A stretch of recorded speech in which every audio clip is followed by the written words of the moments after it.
Coucou, c'est Irène, bidib de ma petite médiathèque. Je vous retrouve aujourd'hui pour une nouvelle vidéo jardinage, mais exceptionnellement je suis à l'intérieur puisque je vais procéder à quelques semis en intérieur ainsi que du rempotage de mes semis de poivrons et de piments, ainsi que les aubergines et les physalis qui commencent un petit peu à filer, donc je vais les mettre en godet individuel. Et pour pas qu'ils aient de choc thermique, en fait ce que j'ai fait, c'est j'ai rempli un seau de terreau.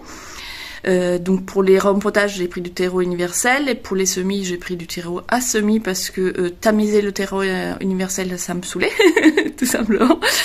Et du coup je les ai mis à l'intérieur histoire que le terreau soit bien tiède et qu'il n'y ait pas de choc thermique pour passer de la petite barquette à du terreau qui aurait été stocké dehors froid, parce que moi le terreau universel je l'arrose. Quand je le reçois, j'ai une grande bassine, je vous montrerai à l'occasion, j'ai une grande poubelle noire en fait et je verse mes sacs à l'intérieur et je l'arrose bien pour que le terreau soit humide et pas super sec quand je veux m'en servir. Mais du coup, quand il fait froid dehors, le terreau est très froid et j'avais peur que ça fasse un choc pour les piments et les poivrons. Du coup, j'avais rempli un seau que j'ai laissé à la maison 48 heures, histoire qu'il soit bien tiède. Et j'ai fait de même avec un arrosoir d'eau. Et je me suis aussi acheté des mini-serres comme ça. Ah, je vous montre. Et ce sont des mini-serres avec un système d'éclairage intégré, puisque les années précédentes, je faisais mes semis dehors. J'avais acheté une petite serre, mais la bâche est morte. Du coup, j'ai gardé que la structure. Vous avez pu la voir dans mes autres vidéos. Mais je n'ai plus de grande serre pour faire mes semis, donc je vais faire une partie des semis à l'intérieur. Et puis j'ai racheté, mais juste une petite serre étagère. Donc je vais faire germer à l'intérieur et quand ça sera germé, je les passerai dehors, comme ça déjà je gagnerai 15 jours de plus. Voilà, je tourne la caméra et je vous montre ce que je fais. Alors les mini-serres se présentent avec des petits bacs comme ça avec un petit trou pour faire sortir les mottes et j'en ai déjà rempli 2 barquettes. Celles-ci je les ai remplies avec le terreau universel que j'ai bien tassé. Je vais venir mettre les graines de betterave, ce sont des assez grosses graines. Par contre je vais recouvrir quand même avec du terreau à semis pour que la petite plantule puisse facilement sortir. Et donc voilà, je vais faire 2 barquettes de betterave et après je pense qu'on va faire aussi quelques tomates si j'ai le temps ce matin. Et aujourd'hui nous sommes quel jour? Nous sommes le vendredi 15 et du coup c'est un jour racine, donc je vais tester des racines et des fruits et comme ça on verra s'il y a vraiment une différence ou pas et peut-être refaire un autre semis un jour fruit pour pouvoir comparer. Voilà, j'ai mis une graine par godet. J'avais vu une vidéo de Richard Godding, je sais plus son nom, en anglais je sais pas le prononcer mais je vous mettrai le lien en description, où il disait qu'on pouvait mettre plusieurs graines de betterave par alvéole, donc je vais peut-être tester les deux. Je vais faire ce premier semis comme ça et puis j'en ferai un plus tardif avec plusieurs graines. J'utilise les autres alvéoles pour tasser, comme ça ça fait bien la bonne taille. Et voilà, je tasse légèrement, maintenant je vais arroser et les installer. Alors voilà, pour les semis de tomates, j'ai fait un petit peu différemment. J'ai mis quand même au fond une petite couche de... enfin une grosse couche de terreau universel et par contre j'ai recouvert le terreau universel d'une couche de terreau à semis puisque les graines de tomates sont quand même beaucoup plus petites, donc je pensais ça serait bien d'avoir quand même un lit de terreau bien fin. Je l'ai bien tassé parce que dans les alvéoles comme ça il vaut mieux bien tasser le terreau de façon que quand on va les récupérer les plants, la motte elle se tient bien. J'avais essayé les années précédentes de faire avec un terreau léger ou un terreau bien tassé et j'ai eu des meilleurs résultats avec un terreau bien tassé, donc j'ai mis le universel, j'ai tassé, ensuite j'ai mis une couche de terreau à semis, j'ai tassé, maintenant je vais venir mettre les petites graines et par dessus je mettrai pour le coup une couche légère sans trop tasser, je vais juste tasser légèrement pour que le terreau adhère à la graine et après je vais arroser. Alors voilà, j'ai mis les graines, j'ai mis des étiquettes pour essayer de suivre mes semis. Chaque année je pars avec des semis, je mets des étiquettes et puis j'oublie au moment de rempoter. Donc j'espère cette année faire mieux. Je me suis fait une barquette de tomates cerises avec des tomates cerises vertes et des tomates groseilles qui sont des tomates vraiment toutes petites. Ici j'ai fait du coup 3 variétés différentes. En fait j'ai mis les étiquettes comme ça quand c'est 2 rangées de la même variété et des étiquettes comme ça quand j'ai fait une seule variété. Alors ici j'ai des graines hâtives de rangée, que c'est des graines que j'avais achetées, et toutes les autres tomates, celle-ci c'est des graines que j'ai achetées aussi, et toutes les autres sont issues d'échanges.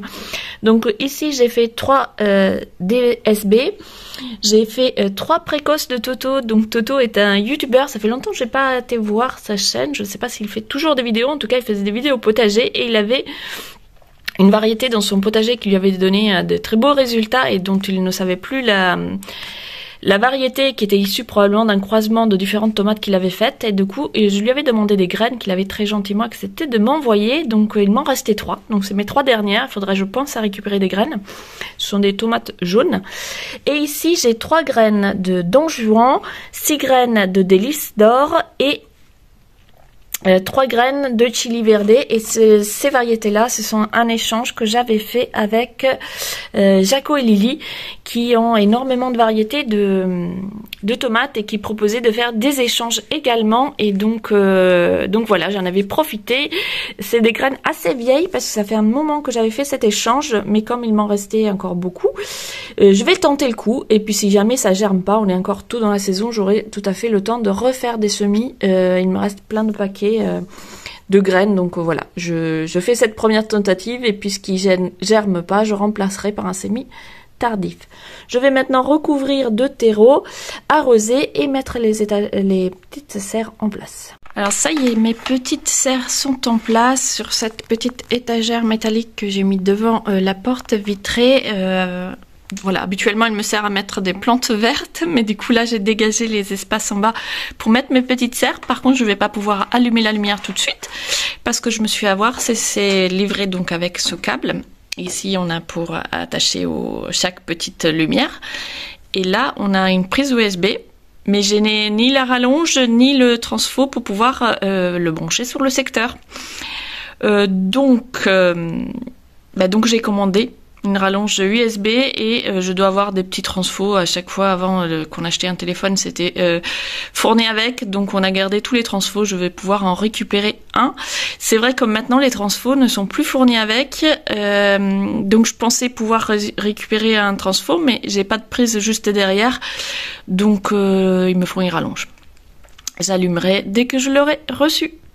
J'ai encore un petit peu de temps devant moi, donc je vais en profiter pour mettre en pot ces boutures de vigne n'importe quoi, de patates douces. Donc je vous montre la patate douce. La voici. En fait, j'ai tout simplement acheté en février une patate douce que j'ai mis dans un pot en verre plein d'eau, avec le haut qui dépasse, donc le haut le plus pointu, voilà, la partie la plus pointue de la patate douce vers le haut. Je l'ai posée sur le radiateur et ça m'a fait plein de pouces. J'en ai coupé déjà quelques-unes que j'ai bouturées. Donc ici, il y a des petites boutures qui n'ont pas encore raciné puisque je les ai faites il y a 2 jours. Je les avais faites déjà il y a 15 jours, je pense. J'avais fait un premier essai pour voir, et donc ça a déjà fait des belles racines. Donc maintenant, je vais les rempoter. Et j'ai pris pour ça des godets assez grands. Comme ça, j'aurais pas besoin de les rempoter 50 000 fois. Alors, il y a plein de méthodes pour préparer ces plantes de patates douces. Moi, c'est la première fois que je le fais. Donc voilà, j'ai expérimenté comme ça.